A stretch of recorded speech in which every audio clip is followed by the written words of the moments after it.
Okay, so I gotta be honest about the Demon Slayer Infinity Castle movie. I gotta just keep it genuine. I gotta keep it authentic. I gotta keep it real. I gotta do all of that because it's been a long time coming for this film, coming off the heels of everything that we've got from Demon Slayer, whether it be the Mugen Train movie, the seasons, the theatrical experiences. It comes to a point where it's like, yo, where are we with this franchise? Is it even worth it anymore? What are we doing here? Is this new Infinity Castle, the first installment of this trilogy, going to be worth it? Is it time to drop it? Is this the greatest thing ever? Where are we at with this Demon Slayer franchise at this particular point? We're going to talk about that and more today in this episode because I just got a whole lot to say after watching Demon Slayer Infinity Castle Film 1, and yeah, let's do this thing, shall we? Okay, so I finally got a chance to see the Demon Slayer Infinity Castle movie. It's been a long time coming. Obviously, Demon Slayer Infinity Castle had hit theaters, I want to say, what was it, 2025 in the West.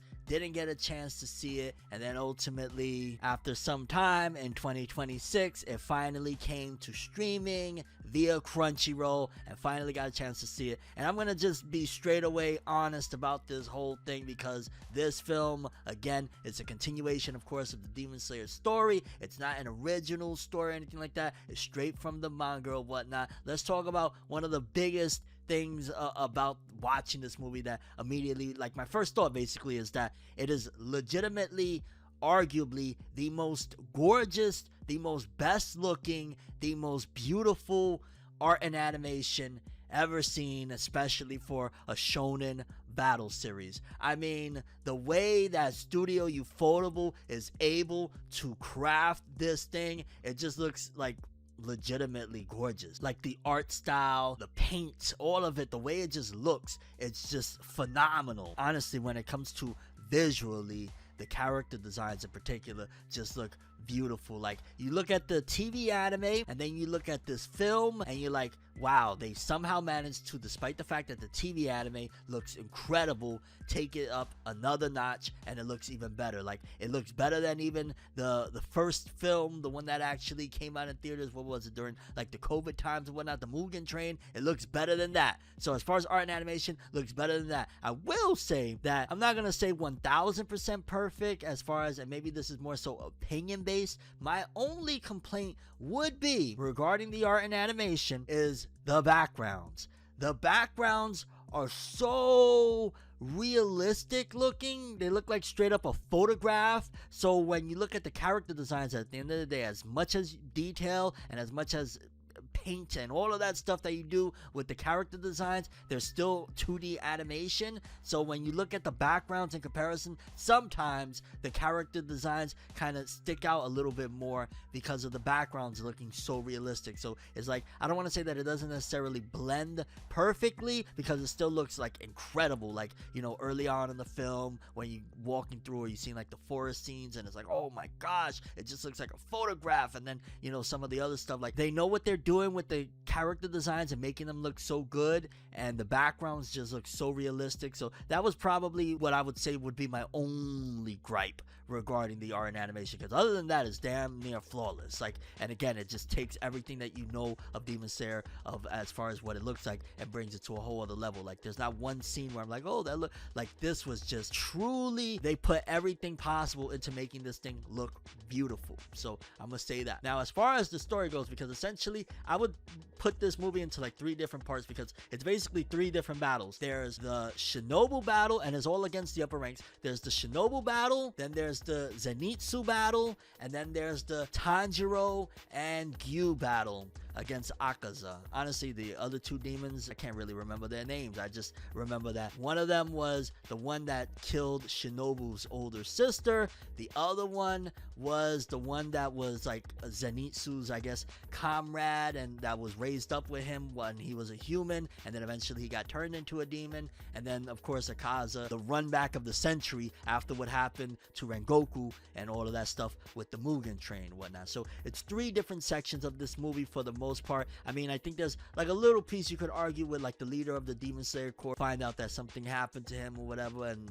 you know, all of the Demon Slayers are affected by it. So starting off with the first battle, the Shinobu battle finding out about, like, you know, her older sister, and that this is the demon that did it all of those years ago or whatnot. I mean, it was very much emotional. Honestly, this whole film was very much so an emotional film. Like, it's battles and emotion or whatnot. And Shinobu versus that demon, I ain't gonna lie, it probably was pretty shocking for many people that you think that, like, you know, the good guys is always gonna win. And the very first battle of this movie, Shinobu bites the big one. Honestly, somebody that read the manga forgot about that and was surprised. So I can't imagine somebody that didn't read the manga, this is the first time experiencing it, and you're like, wait a minute, what? You know what I'm saying? Because that's also a fan favorite. There's so many people that love that character, and to see that she was defeated and absorbed by the same demon that took out her sister way back when, it was pretty shocking. The battle looked very intense. It also gave you a demonstration, because remember, we're seeing these are like supposed to be the most climactic things of the story as far as battles go. Remember, these are the Hashira, the most higher ups of the Demon Slayer Corps, and these are the top ranked demons, so to speak, of, you know, the demons or whatnot. So you're getting the best of the best as far as the battles go, and to see Shinobu fall despite her using her poison and all of that other stuff, that was crazy. That was intense, and at the same time, it's just showing that, yo, the upper ranks is no joke. And honestly, that battle was fire. I knew after a certain point, like when Shinobu did that one last desperate attack, trying to attack him, and she didn't get his head, I knew, okay, at that point, like, yo, what are we doing here, fam? It's kind of done at that point. But honestly, yeah, that very first battle to kick things off with this film, it was like, whoa. You know what I'm saying? Like, that's how you kind of throw off the audience and get people a little bit more excited and surprised to see Shinobu actually was defeated and, you know, wiped out, so to speak, in the very beginning. And then when one of, you know, her companions, so to speak, shows up, I'm there thinking like, well, what are you gonna do? If Shinobu's sister was stronger than Shinobu, couldn't do nothing. Shinobu is a Hashira and couldn't do nothing. I'm there like, may God be with you and may God bless you, because what are you gonna do? Obviously, somebody else got to show up there, because there's no way that the, you know, person that showed up to avenge Shinobu is not gonna be able to get it done. I'd be surprised. Again, this is somebody that, it's been what, 6 years now since the manga? Can't really remember how most of this stuff happens anymore. So I'm very curious to see how that thing goes. And I guess before we get to the other two battles, because like I said, there was the Zenitsu battle, and then there was the Gyu and Tanjiro versus Akaza battle. I'll say that one of the major aspects about this movie that wasn't really, how can I say, genuinely, it just didn't necessarily immerse me in, it doesn't 100% feel like you're watching a movie. I'm gonna be honest with you. And what I mean by that is, aesthetically, yeah, you're like, visually, this is one of the most gorgeous things you'll ever freaking see. It's just like, oh my god, yo, you never thought that shonen anime would take it this far of how beautiful this movie looks. But as far as, like, when I get into it, I just kind of feel like I'm watching the most gorgeous Demon Slayer episodes all compiled in one compilation, because it doesn't necessarily feel structurally like a film. Honestly, if you're not really a Demon Slayer fan and you're not following this thing, you're just going to be looking at, oh, cool fights or whatnot. So as far as, like, if you're a non-Demon Slayer fan and you're just going to this film, maybe you got dragged to this film and you're not into even anime or something like that, you're going to be 100,000% like lost, which, you know, it is what it is. At the end of the day, it's not like there's no such thing as the concept of sequel films, right? This is, you know, another film in the whole saga of Demon Slayer. But just structurally whatnot, getting into it, it really doesn't feel like a movie. It genuinely, like, if you've seen Demon Slayer especially, it feels like, you know, great Demon Slayer episodes, fantastic Demon Slayer, 10 out of 10 Demon Slayer episodes, but nevertheless, Demon Slayer episodes all compiled in one. It does not feel like that cinematic feel per se outside of the battles, but story-wise, it's legitimately 3 battles with 3 emotional aspects, and there you go. Like, that's genuinely how I felt as far as, like, watching this thing, and I couldn't get that out of my mind, if I'm just being honest with you, of like, this doesn't really feel like a film, is what I was just constantly thinking throughout watching this thing. Not necessarily like that it was completely, like, messing with my experience, but it was there. That was a thought that was in my mind. The second battle, the Zenitsu versus one of his former comrades that came up with him under, you know, the leader that they had or whatnot. That one was an emotional aspect as well. It really completely toned down, and I don't remember in the manga if it was there or not, the whole aspect of like Zenitsu being a scaredy cat. It just felt like a very different Zenitsu. Like they showed little flashbacks here and there of him being a scaredy cat from the past, but he was just straight up on some beast mode with the emotional aspect, of course, because this is the comrade that didn't accept the fact that their master led both of them to like, yeah, both are my successors. Obviously he didn't want to accept it. He turned into a demon, and then they had their battle, and yeah, the battle was fantastic. Again, you're going to hear me even with the third fight say that all of these fights were phenomenal. Like the choreography, the camera angles, everything about them were phenomenal. The elements that really take these things from just being great fights into, you know, being really fantastic moments is something that Demon Slayer does do best. And that's where you get the other side of things, because for the most part in literature in general, they usually try to villainize and leave it at that when it comes to villains, right? Demon Slayer does something very great that is not like it's exclusive to Demon Slayer, but nevertheless they do it so fine, is they give you really the true other side of the coin of why these demons turned into demons and what their lives were like prior to becoming demons, you know, the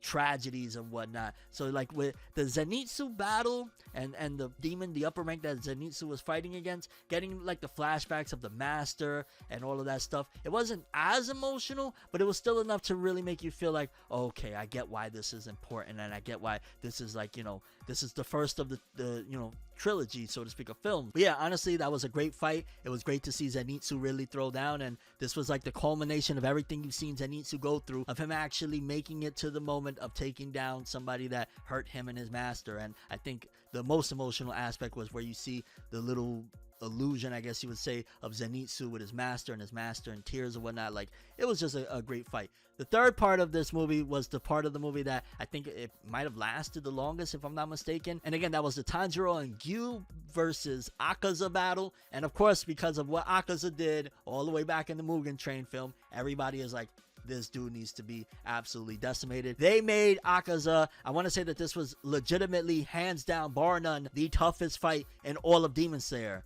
Because, you know, it's always been a fact that in Demon Slayer, in order to kill the demons, you got to chop off their heads. This is, I want to say, one of the first times where dude's head was chopped off, and it was like he stopped for a moment and kept on going.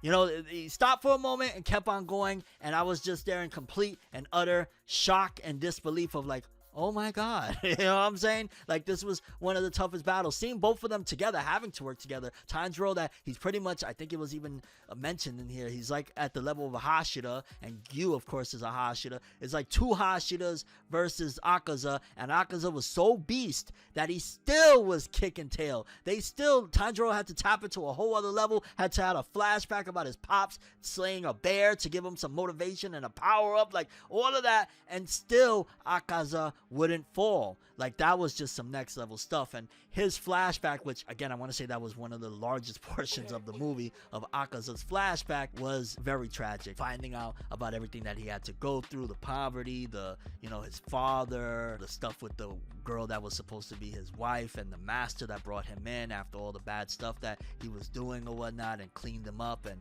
cleaned up his act and made him a good person. And then, you know, all the tragedy that befell after the fact. Like, Akaza's flashback, my God, talk about emotional and intense, and it really gives you something that, and if anything, it was the most just due of the three battles to get one of those, because again, him being a carryover from the Mugen Train and the Rengoku stuff, to really get an insight into him and what was driving him, that even after his head was chopped off, he still kept fighting, still kept going. That was straight up willpower, and ultimately this motivation, and it comes from a more pure place, because even though he had forgotten initially, it was almost like his primal instincts, it was almost like, you know what I'm saying, the soul in a way was still somewhere there resonating with keeping him in line with what he initially was, and what he initially was intending to do, and that was to get stronger, to protect the people that he loved and cared about. After what happened to the woman that he loved or whatnot, he was devastated, and of course it led him to eventually Muzan and all that stuff. But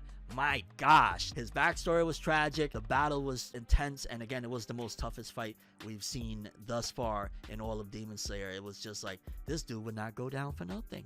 And I mean, I ain't gonna lie, it was epic to see. 3D, or in animation on 2 trillion out of 10. But damn, after a certain point, I was like, yo, how are they gonna stop him? And in the end, spoiler alert, which, yes, it was spoilers all over this review, they really didn't beat him. He ended up saying, yo, I don't care no more. And this is where, honestly, the most special part of the movie. So I will say that they did the best they could with, utilizing a manga arc and turning it into a film or whatnot, or this portion of the manga anyway, because it builds up and builds up and builds up to the point where he is just like, yo, I don't even want to do this anymore, and basically takes himself out after, like, because he could keep on going. He would have won.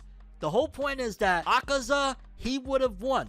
Like, make no mistake about it, he had 2 of the strongest on his ass, and still he would have won. But he just remembered one thing, and one of the biggest things that made him basically self-destruct in that moment was that he just wanted to go and be with the woman that he loved and protect her wherever she is now, and be with his father, and he wanted to go home already. Like, that was basically the whole bottom line. It wasn't that they could beat him. It wasn't that anybody was stronger. It wasn't that they outsmarted. None of that stuff. He legitimately said, I've had enough. I don't want to regenerate anymore. I don't want to be stuck in this anymore. And he took himself out the equation of that whole scenario because he wanted to be with the woman that he loved already, and he had had enough. Once he remembered, like, oh, wait a minute. No, being this demon and doing all of these things, that's not what I want. That's not me. When he remembered who he truly was and finished himself off, it was insane. But yeah, Demon Slayer Infinity Castle, phenomenal film, phenomenal movie. My only 2 complaints would be, again, that whole thing of the backgrounds and the characters kind of not blending well at times, and the fact that it didn't for the most part feel like a film. It just felt like the greatest Demon Slayer episodes of all time, all running back to back. And I'm not going to necessarily fault it because, again, if it's still quality material, it's quality material. As a film, is it like the greatest film? That's debatable. As just a standalone content and what it is in and of itself and the story that was told, is it incredible and amazing? Yes. Is it worth the watch? 1000%. Especially if you watch Demon Slayer up until this point. What are you doing? Why have you not watched Infinity Castle? Hello, get to it. But that's all I have for this one. I'm Tim. As always, people, have an awesome day. Peace in.